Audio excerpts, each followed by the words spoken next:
starts when you climb into the car by the window. You start up the engine. It's a unique noise, you know. Then this fantastic gearbox, a rally gearbox, which when I drove it today is still up to date, you know. To drive an all-wheel car is something really exciting. When you drive a normal car, you put the power down, some wheels are spinning, there's no spinning, there's just forward, you know. The bloody thing always moves forward. With this car, bam, you hit the head down and off it went, like on a rubber string, you know. You approach the corner, sometimes in first, even second gear. You shift it down, you knew when you hit the throttle pedal, the boost is right there. And then when you really did it, you put the power down, the immediate response of the boost, the immediate power that hits you into the seat, the immediate grip, and the immediate pulling around the corner with any spinning wheels, you know. I mean, those are moments in life you never forget.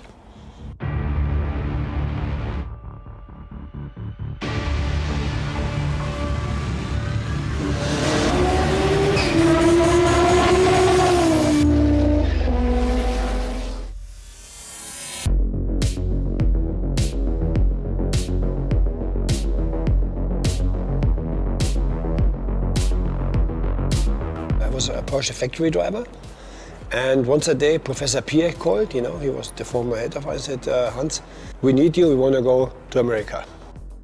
Audi stopped in rallying and decided to go on track racing.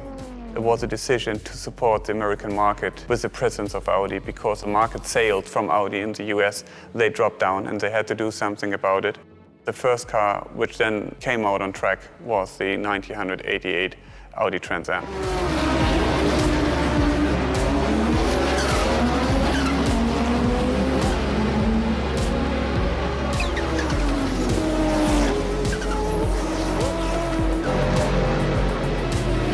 When Audi asked me to go over there with the Trans Am car in '88, I was almost ready to go in 1 second. During the season then, we found out that Trans Am is a cool championship, but we need to prove a little bit more. Where can we show a little bit more technique? Where do we have other racing teams engaged, other manufacturers? So then, of course, IMSA got an option, which I like pretty much, because then we have a little bit more of a race car. And as soon as I got into the car the first time testing in south of France, you know, I was totally positively shocked, you know. We learned pretty quickly, due to the fact that we have an all-wheel drive system, the famous Quattro system, we need to find out how to best spray the load over the front and rear axle, you know, because this was part of our big advantage. We didn't have the horsepower like a Corvette has or a Mustang had, and we didn't have the torque, for example, we had a turbocharged engine. So we needed to find out to do the best for our tires in putting the load to the front and to the rear. Walter Röhrl was in the team as a test driver, not as a race car driver, because he had this experience brought in from rally championship, you know. They were playing there with 20, 30, 40% in the front and in the rear to find the right balance. And the more testing we did, the more exciting I got, you know.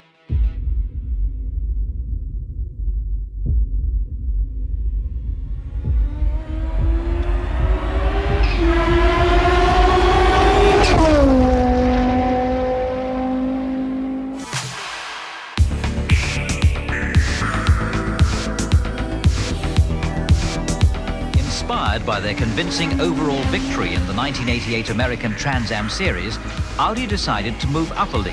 After all, success demands promotion, and IMSA is the top series in production car racing in the USA.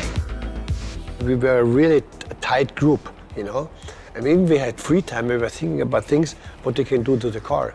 And because everybody took it so seriously, there were little things, you know, like on the car we could try. Remember my engineer Thomas Andor, who was in charge of the engines, for example. We did so much fine-tuning on the engine in terms of throttle response. Turbo response was a big issue, you know, because normally when you go off the throttle, go on, then you sit and wait. 21, 22, boom, then the turbo comes, you know.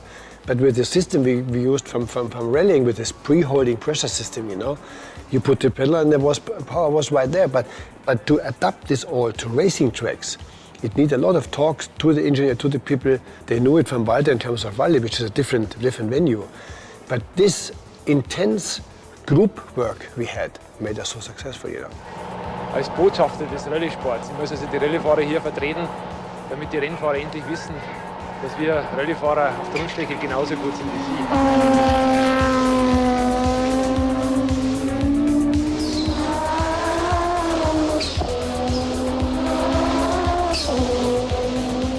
The standard kind of engines which were used in the US series was a V8 engine. This is a 5-cylinder turbo engine with 720 horsepower. This was a very unique sound, and this was something you heard. You were sitting on the grandstand somewhere, and the people can really identify the car out of 10 other cars, which was the Audi or not.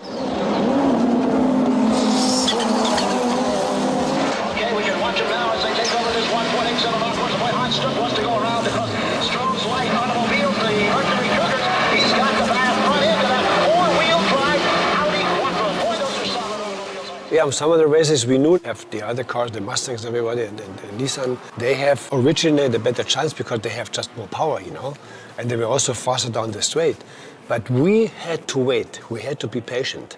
Till they are sort of little bit, they burned their tires, you know, in terms of oversteer. They were very tough on braking, we had very good brakes, and we knew the more patient we are in the beginning, the better we are in the end.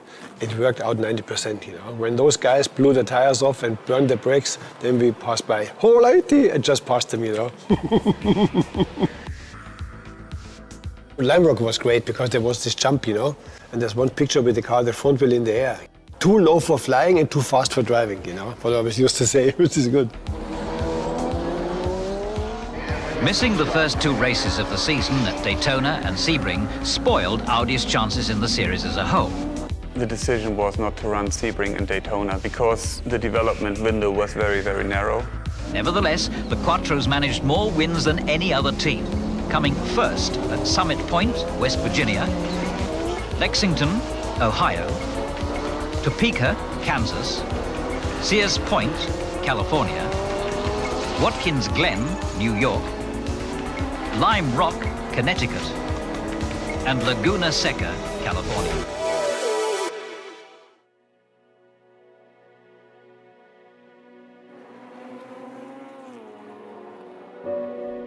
There's a clear list of my favorite race cars. Number one on the list is Porsche 962. There's no doubt because it was the perfect combination.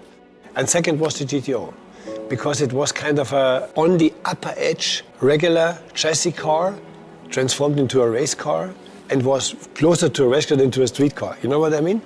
The Audi V8 or the BMW 6 Series or 3 Series that they raced, you know, those were street cars made into a race car. But this was actually the maximum we could do out of a street car. And then the combination of the unique sound, the power, the gearbox, just great.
For the friends and fans of iRacing, I can just give you the good idea.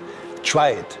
And maybe try a car which has a rear-wheel drive with lots of horsepower and choose any tight corner and then try it with the Audi 90.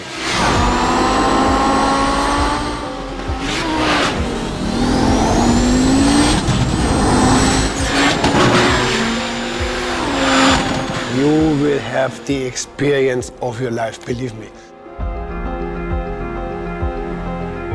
It's on a rubber band, you know, like you hold, you leave it off and boom, the car accelerates. Just try it. And then let me know.